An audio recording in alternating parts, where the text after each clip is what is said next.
This is episode 46 of Spiritual AF with Pixie Rose, the podcast for people going on their spiritual journey, knowing that we are spiritual beings having a human experience.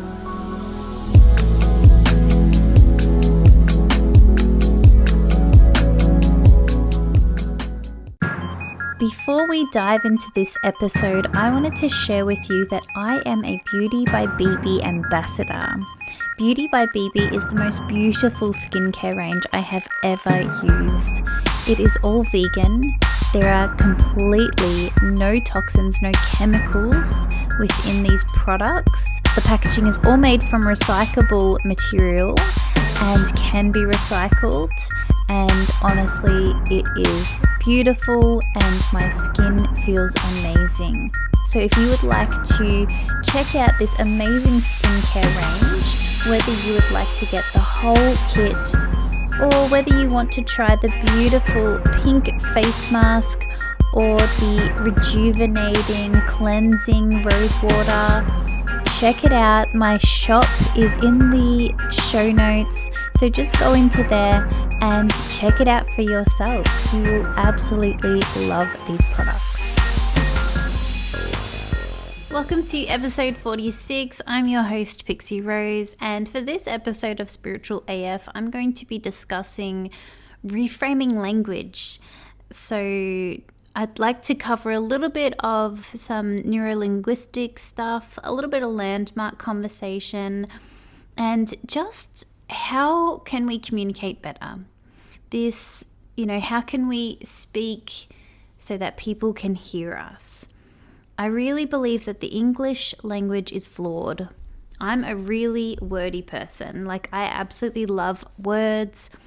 I love to write. I'm all about that. But the English language is really flawed, especially when you do look at other languages, but also in terms of communication, the way that we are communicating currently with all people in our lives is really ineffective. And I think that there's better ways that we can do things. I think we're evolving as these spiritual beings where, our minds are evolving, and there's a way that we could communicate better. So I just did it right then. But there's certain words that I kind of feel like we don't even need in our English language anymore. And I'm going to go over some specific words and just talk about a few different things that maybe you've never heard of before. I'd just like to share, the words that resonate with me, and of course with anything, take what resonates, leave what doesn't. Feel free to, if you have a different opinion, follow me on Instagram, comment on a post or tag me in something. I'd love to hear from you. Inbox me if you'd like. But this is really, the things that I'm going over with you today have really changed my perspective.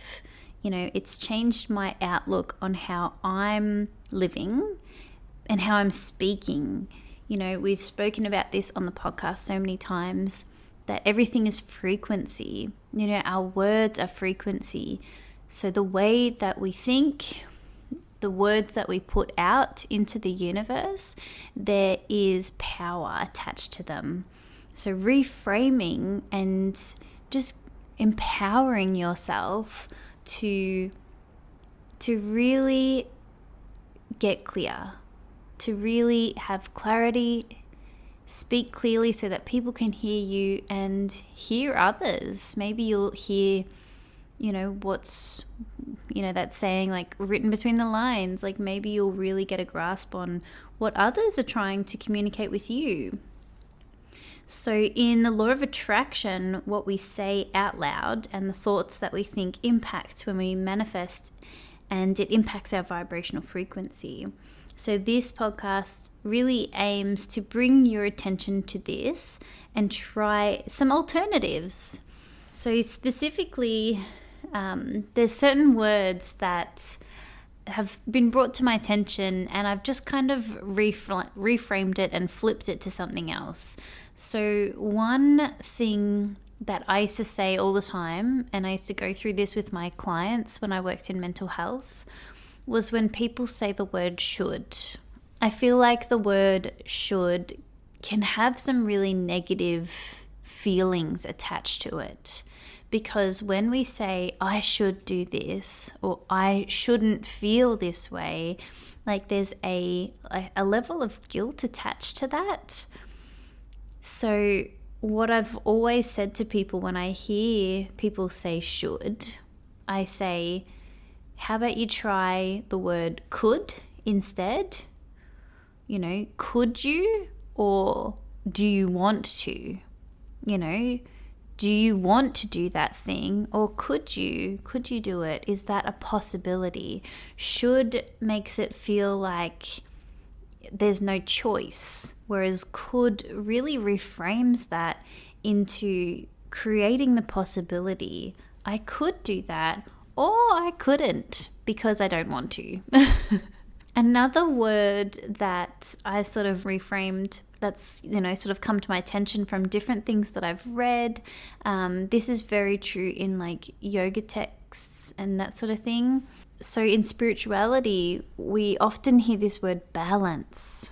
We got to find balance. Like, how can we bring more balance into our life? Work-life balance, Whereas what I've come to learn about the word balance, so balance obviously implies that there's equal parts on both sides.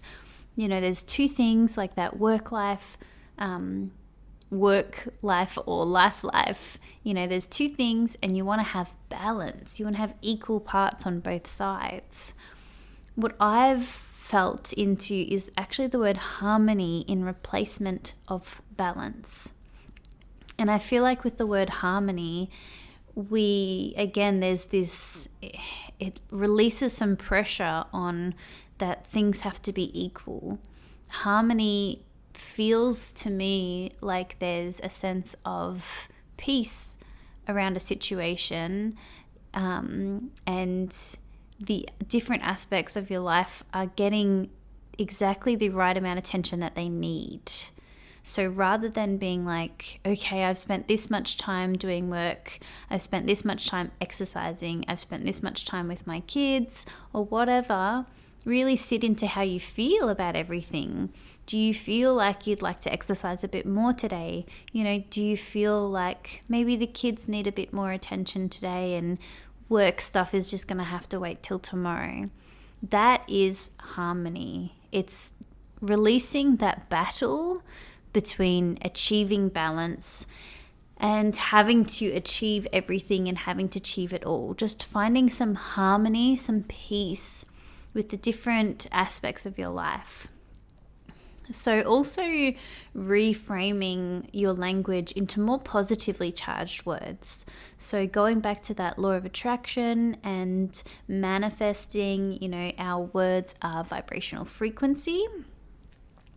And this sort of goes into that neuro-linguistic reprogramming with how, like, what we say manifests, okay? So something that Julianne, who's been brought onto the podcast before, you might remember her, she's the detox specialist. She brought this one to my attention, and I used to say in the podcast, don't forget to follow me, or don't forget this. And she mentioned to me, she's like, when you say don't forget, we don't usually hear the word don't. And the law of attraction doesn't hear the word don't. It just hears the word forget. So instead of saying don't forget, say remember. Because we're going to remember when we say remember. Like when we say to someone, oh, I can't forget this, you're going to forget it because you just put that out there to the universe. Like, I need to remember to do this. And we're more likely to remember because that's implanted in our brain, is that word remember rather than forget. It's like, okay, I need to forget. So really looking at your language and looking at, like even when we talk to our kids, when we're saying, don't do that, instead we want to reframe that to something more positively charged and redirect them to what we do want them to do. Instead of playing with that power chord, can you come over here and let's do a puzzle together? Just really reframing it, because especially with kids. And a friend of mine often shares these wonderful little tidbits on how to speak to kids, because this is definitely really, really essential to kids. Because if we're constantly bombarding them with negatively charged words, then they're going to feel very negative, very anxious. We've got to give them what we want for them. We want them to have a more positive experience, especially with us. We don't want them to think of us as this parent that constantly said no or don't. Instead, we want to be, filled with memories of positive experiences. And I'm, not saying that we're all perfect. I know that I definitely don't always stick to this, but I know that when I do, there's definitely it feels different. It feels good. I feel like I'm more in control and I'm more conscious. And that's a big thing that I want to bring throughout this podcast and throughout the work that I'm doing, is not just raising consciousness, but becoming more conscious. Because if we're not conscious of our words, then what are we conscious of? Any way in our life that we can be more conscious is going to be more beneficial. That is going to raise our consciousness, okay? Becoming conscious. Let's just stick to that so far. I think humanity has a whole lot going on for it, especially if we can't even friggin' communicate effectively yet. Let's work on that, right? Another word that I do believe doesn't even need to be in the English language anymore, we could probably just take it out, is the word try. I'm going to channel Yoda here with a quote: "Do or do not. There is no try." So this is, I can't even remember, is it episode 3? When Luke is learning, it is. Luke is learning how to be a Jedi, and he's doing his Jedi training with Yoda, and he's like, I'm trying this and trying that. And Yoda brings out that freaking gold quote right there. Do or do not. There is no try. You either are or you're not. So just because we're doing something may not mean necessarily that it's working or it's going to work straight away, but you're still doing it, okay? So listen to yourself every time you use that word try, okay? Oh, I'm trying to get this qualification, or I'm trying to eat better. It's like either you are or you're not, honey. So when we take out that word try, again, we're empowering ourselves. Because when we use the word try, it's almost like we're setting ourselves up for failure, or we're leaving room for it to not work. Okay, so if you take out the word try, you empower yourself, you stand strong, and you say, I am wanting to eat better, but I haven't today. Okay, it's not hard. Just admit to what you're doing. Take some responsibility there. I am getting my yoga teacher qualifications. It's just taking me a little while. Okay, we're just really clear on exactly what's going on there. So another thing that I wanted to mention is, and I know that I've done plenty of episodes on landmark, but there's a few landmark distinctions, and I have shared in previous episodes, but landmark is really profound in terms of language, because that's what it does. Landmark is giving you a new language. They're called landmark distinctions rather than definitions, but really they've reframed particular words. They've given new definitions to particular words that we use every day. And when you turn it into landmark language, it seems to work a lot better. So obviously it's tricky to use this language with people that haven't done landmark because, and I've definitely check out those previous episodes that I've done if this is something that interests you, if you haven't already listened to those episodes around landmark. But like I said, the communication, the words that we're using aren't effective. And they suddenly become effective when we reframe it into something completely different. Because communication breakdown is one of the biggest issues within all of our relationships. Communication's like one of the 3 pillars of relationships, along with honesty and trust. And what landmark does, like with those other examples that I've already used, is you are able to be more honest in the way that you communicate. Okay, it's teaching you where you're being inauthentic. Because if there's a problem in your life, it is because of your inauthenticity. And when you take responsibility for that and you create a new possibility, then suddenly your world starts to change, your relationships start to change. Now, this is why I believe that landmark has incorporated neuro-linguistic programming. Now, I spoke to Erin Miller on episode 16. If you haven't listened to that one, check that one out. But she is a neuro-linguistic practitioner, and she described this as the language of the mind. So more specifically, it's the subconscious mind. It's our deeper consciousness, and that controls our reality. So Erin spoke about neuro-linguistic programming, how it focuses on things that has happened. So the way that she uses NLP is she does this timelining practice, and it focuses on things that have happened in our life, in our past, and how we can recognize the trapped emotions from these experiences.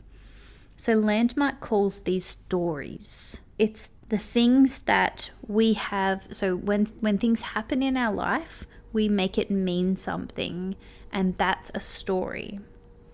So this is very similar to the NLP. So when Erin does this with her coaching, she goes through these past experiences, and then she'll ask, what did we make these experiences mean? And this can be an incredibly, incredibly profound and transformational experience, is when you go through everything that has happened in your life, all of those bad experiences, and when you recognize, what did you make that mean? So when you go through the breakups, like when people have cheated on you, or when you didn't get the job that you wanted, or when you didn't pass this course that you were studying, like all of these different things, we make them mean something, and they don't have to. So when we release that, we're released from that story that we're creating, or that we've created, and we can create a new story. So we can create a new possibility, a new way of living. So just recognizing how we remember things, how we talk about things. So now when I talk about like my past, I talk about what happened. My stories, like my reflections from my past aren't filled with story anymore. I'm not talking about how I was abandoned and how this happened to me and how I was a victim and this and that. It's like, no, I say, this is what happened. And that's it. We can make things mean so many things, but when we use that to our detriment, who is that helping?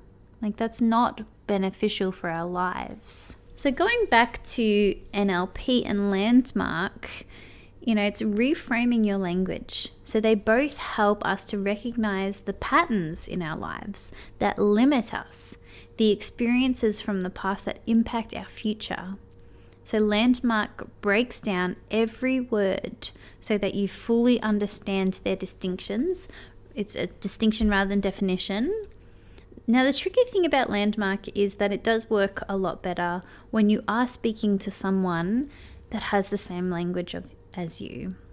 So, as I've mentioned, check out that episode on Landmark. I highly, highly recommend everyone to do Landmark. Everyone would get so much from it. And then Landmark, they want you to bring in the other people in your life, because the more people that we have that aren't basing their future choices or their future decisions, because that's another Landmark distinction, is between decisions and choices. If you don't have Landmark, then you're probably going around making decisions. And once you get Landmark, then you learn that you can make choices. Okay? These are very distinct distinctions, okay? But you want everyone to release their past, to stop making future decisions based on past experiences. You want to be able to step into your true, authentic self. You want to be able to take responsibility and see how freeing life really is when you take that responsibility. It's really, really profound. So of course you're going to want to share, how to communicate more effectively to all the people around you. And this Landmark can be done in every country, every language. So wherever you're listening to this podcast around the world, check out Landmark. I'll put it in the show notes as well. While we are talking about health and detox, I want to share with you Julianne Bremner from Daughter Raw's Detox Program. Now, Julianne is incredible. I had her on episode 18, so check out that one for more information. Julianne is a certified detox specialist, and she has created an incredible detox program that I have gone through myself, and it has changed my life, honestly. I am vegan, I'm a passionate vegan, and so is Julianne, and she turns veganism and eating well into such a simplified process. I just feel amazing after going through her detox program. It was incredibly supportive. She gives you so much information. It was so incredibly informative. If you would like to learn more about Julianne's detox program, check out her links in the show notes, Daughter Raw. Get in contact with her to join her next program. Another thing that I wanted to mention is this thing called nonviolent communication. It was created, I believe, by Marshall Rosenberg, and I'm going to link in his YouTube channel this one video in particular that I watched. It is 3 hours long, but honestly so worthwhile, especially if you're having really intense conversations within your relationship that you can't seem to resolve. So this is another style of communication that again releases the story and really emotive language when we're trying to communicate our needs, in particular with the people in our life. So Marshall Rosenberg talks about teaching people how to naturally give. So it's all about how to give and receive.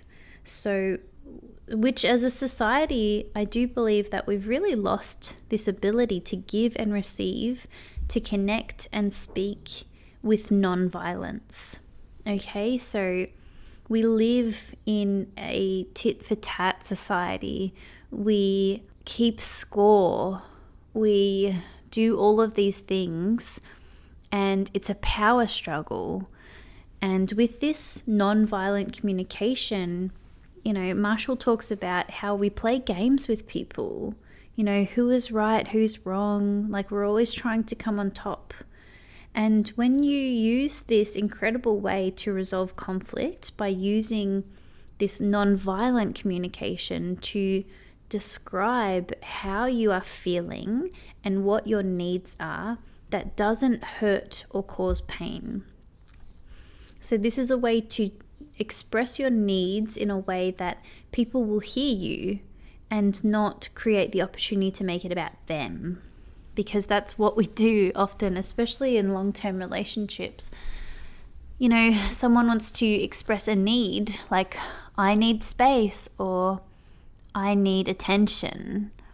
And the way that we describe that need is usually, you know, like this is kind of using your I statements. I'm sure most people are really like connected with that. So it's using your I statements rather than saying, you don't give me enough space. You know, you don't give me enough attention. You do this, you do that. And when you do these things, I feel hurt. Like, how many times do we say that? How many times do you go around saying that people have hurt you because of what they're doing or what they haven't done? You know, it's really...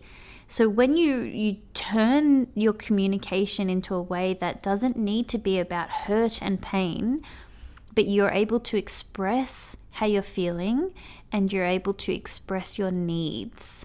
Again, people listen to you, okay? So it's and they won't turn it around and make it about them, because that's another thing that we do. We're quite a narcissistic society in lots of ways. We're constantly making everything about us. This goes back into the ego. When you watch these videos of nonviolent communication, Marshall gives you all these different activities and they give you a formula with all of these different things, whether it be landmark, nonviolent communication, NLP. There's a formula to use. Okay, so whichever one you're feeling drawn to. I like to try everything. I like to do it all. But there may be just one that you're feeling really drawn to. And yeah, especially if you're finding that a lot of your communication is really like playing games and, you know, you're wanting to express yourself, but then the other person really makes it about them and they're just not hearing you, then nonviolent communication is definitely the way to go for that. Like I said, the video in particular that I watched is 3 hours long, but so worthwhile. Like, watch it in increments and do the activities, okay? So always do the activities and start, you know, incorporating it into your life. Like, start practicing these techniques. But ultimately, nonviolent communication is all about the language that we're currently using to express ourselves cuts us off from life and creates violence. So if you are finding that in your life, then definitely check out nonviolent communication. Now, the last thing that I wanted to mention was looking at the wounded feminine and the wounded masculine. Now, it was Crystal Hill that she does a particular workshop.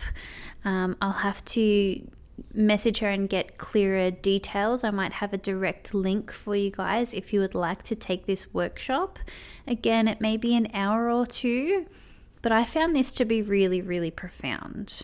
Okay, so using this technique is in situations very much around romantic relationships and even with yourself, like, you know, looking at, you know, what wounded aspect is coming up for you when you're feeling triggered, okay? So this is when we're feeling triggered by what someone has said or done to us or whatever in experiences that we have.